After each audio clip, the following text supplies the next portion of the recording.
Aikolo, Fudo, and Magahara Daisumi are on a date at the park. Daisumi has brought cookies she made for Fudo.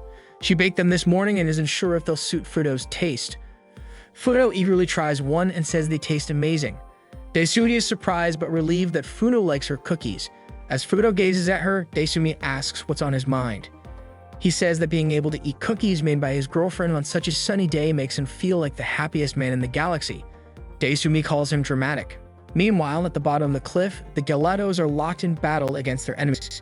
Gelato 5 consists of 5 members: Blue, Yellow, Pink, Green, and Red, who is their leader. Gelato Blue takes down opponents with punches and kicks, while Gelato Yellow defeats enemies with powerful strikes. Gelato Pink shoots the enemies with her pistol, and Gelato Green's super punches clear the battlefield. Explosions echo around the cliffside as the fight continues. Back at the park, Fudo can't take his eyes off Daisumi, who looks stunning. He feels he could stare at her for hours. Daisumi, however, feels uneasy and asks him not to look at her like that, especially without blinking.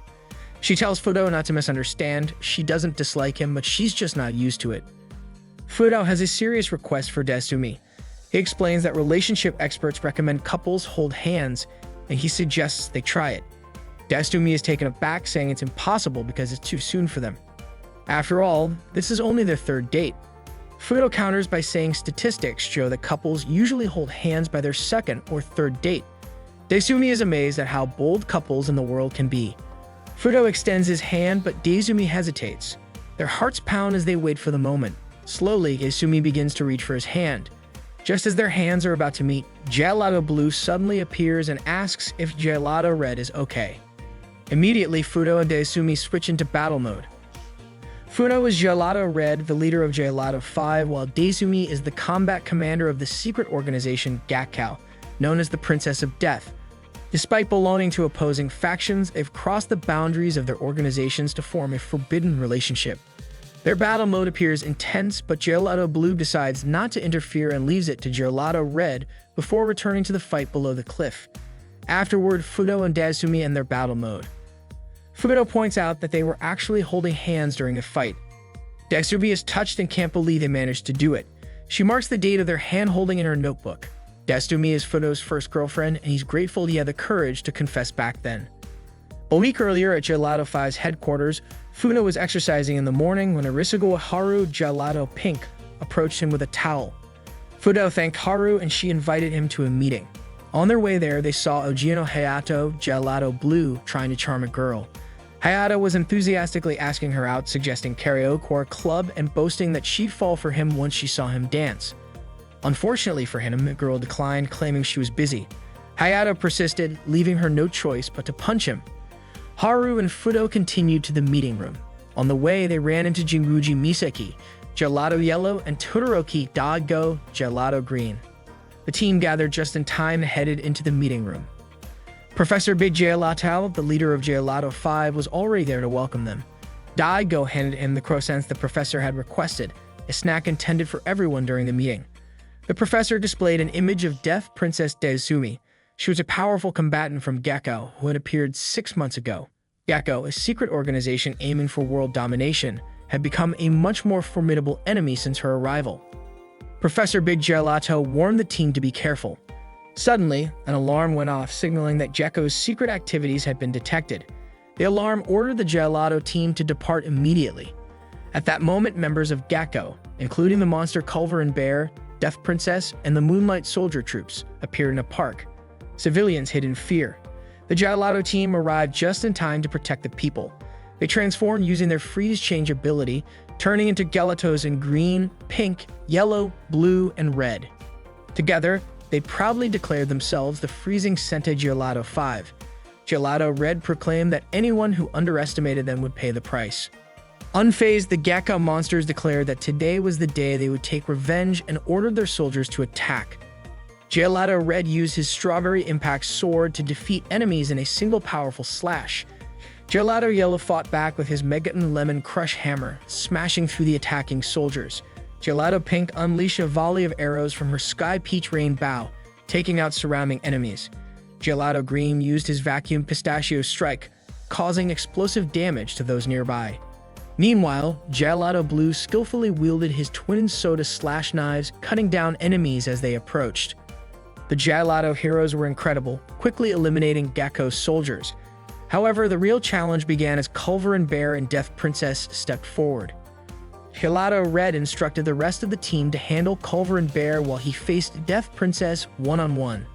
The battle between Gelato Red and Death Princess was fierce. She swung her flail with incredible strength, disarming Gelato Red's sword. The two engaged in hand-to-hand combat, their skills equally matched. Gelato Red managed to trip Death Princess, but her agility was unparalleled. She balanced herself mid-air and countered with a double kick, sending Gelato Red flying backward. Their power and abilities were evenly matched, making them perfect rivals. Just as their fight was about to continue, Culver and Bear raised a white flag, signaling his surrender. He ordered all Gekko forces to retreat immediately. Before leaving, Death Princess acknowledged Gelato Red as the only one capable of matching her strength, calling it fate. She smiled at him and said, "Until we meet again." Gelato Red was left stunned by her words. That afternoon, Fudo resumed his training. Professor Big Gelato observed him and admired his dedication, noting how Fudo fought battles in the morning and trained again in the afternoon.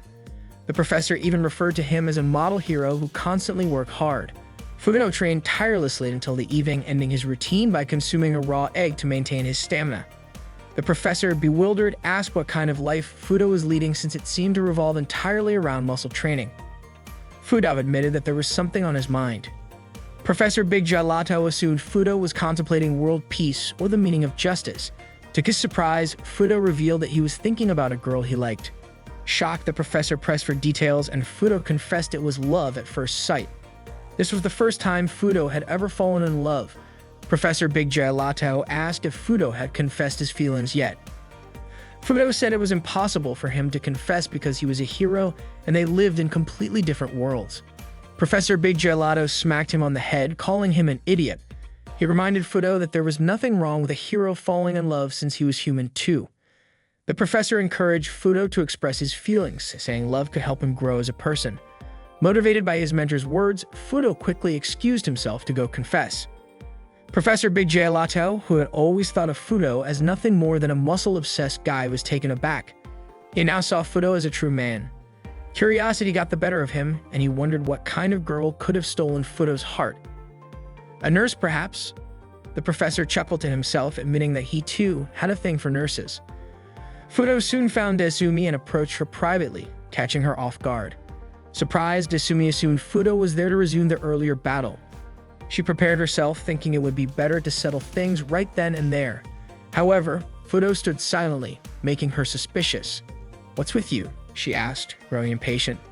Taking a deep breath, Fudo finally blurted out, "I love you." The confession shocked Desumi. Fudo explained that he had fallen for her the first time they met and wanted her to know how he felt. Desumi, still in disbelief, called him insane, reminding him that they were mortal enemies. Fudo insisted he wasn't crazy. Desumi, skeptical, wondered if he might have hit his head during the fight, but Fudo countered, saying he even had Professor Big Gelato's approval. Desumi didn't buy it. She accused Fudo of trying to trick her, thinking he knew she was inexperienced in love and was mocking her as a joke. Feeling insulted, Desumi swung her flail at him. Fudo dodged and protested, "That's not what I meant at all." Still enraged, Desumi called him a cunning demon and kept attacking, but Fudo refused to fight back, dodging her strikes instead. Desumi then claimed that no one could like her because her friends spread rumors that she ate raw bear meat. Fudo dismissed the rumor, pointing out that Desumi actually liked pancakes and pasta. Startled, Desumi demanded to know how he knew that, but she kept attacking him. She brought up another rumor, saying her friends claimed she drank wild boar blood, but Fudo shouted that it was untrue. Desumi preferred green smoothies. As she launched another barrage of attacks, Desumi exclaimed that her friends also gossiped about her going out at night to beat up strong men. Fudo corrected her again, saying she spent her nights doing Pilates. Infuriated, Desumi screamed that she was a killing machine from outer space and swung her flail with all her might. Fudo caught the flail mid-swing and calmly said, "No, you're a girl from Hakata." Desumi froze, stunned. "How do you know all this about me?" she asked. Fudo admitted that he had looked up all of her social media. He revealed that the account name Protemen that often commented on her posts was actually him. Fudo smiled and said, "You're not a killing machine." You take care of your nails, you love pretty accessories, and you change your perfume depending on your mood. Isn't that who you really are?" Hearing this, Daisumi couldn't help but feel flustered. Daisumi said that a girl should be swinging a flail, but Fudo replied that he would always be there to catch it. Daisumi reminded him that they were enemies, but Fudo insisted there had to be a way for them to make it work. He then asked Daisumi, "Will you be my partner?" Daisumi immediately shot him down, saying it was impossible. However, Fudo kept assuring her that he was serious. Hearing his sincerity, Daisumi's resolve began to soften, and she eventually accepted Fudo's love. Fudo was stunned that she had agreed. Daisumi admitted that she had no idea what dating was supposed to be like. Fudo confessed he didn't know either because Daisumi was his first love. By their third date, things were going smoothly. Daisumi talked about her cat, surprising Fudo, who hadn't known she had a pet. She teased him, saying it was ridiculous that he didn't know about her cat. Fudo apologized, admitting there was still so much he didn't know about her. To make it up to him, Daisumi took out her phone and showed him a picture of her cat. The cat's name was Halko, and she proudly said, "Isn't she just the cutest?"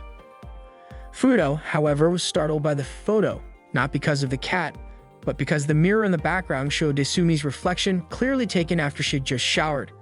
Overwhelmed by this sight, Fudo couldn't hide his happiness. Daisumi, oblivious to what Fudo was reacting to, assumed he was gushing over how cute Halko was. "You're being over the top," she said. "I'm not exaggerating at all," Fudo replied with a smile. "Just being here with you makes me happy." Blushing, Daisumi shyly admitted that she felt the same. Still, Daisumi reminded him that no one could know about their relationship. If anyone found out, they wouldn't be able to stay together, and it might even become national news. Fudo understood and promised to keep it a secret, even though he wasn't very skilled at hiding things. Daisumi expressed her hope that someday they might live in a world where they could openly date. Fudo looked at her earnestly and said, "Daisumi, I love you so much." Suddenly, Misaki, the yellow gelato, appeared at the top of the cliff and called out to Fudo, asking if he was done yet. In an instant, both Fudo and Daisumi switched back to battle mode. Daisumi launched a relentless attack on Fudo, hitting him with her Death Rumba technique, which sent him flying. Realizing she might have gone too far, Daisumi hesitated. Misaki quickly rushed to Fudo's side to check on him. Fudo, lying on the ground, grinned and called Daisumi incredible. He promised he would get her back next time and suggested they meet again soon. Daisumi, smiling, accepted his challenge and said she'd be ready anytime, even the day after tomorrow. As Daisumi left, Misaki asked Fudo if he was okay. He reassured her with a determined smile, saying he was just fine. And so began the forbidden love story between a defender of justice and a warrior from an evil organization.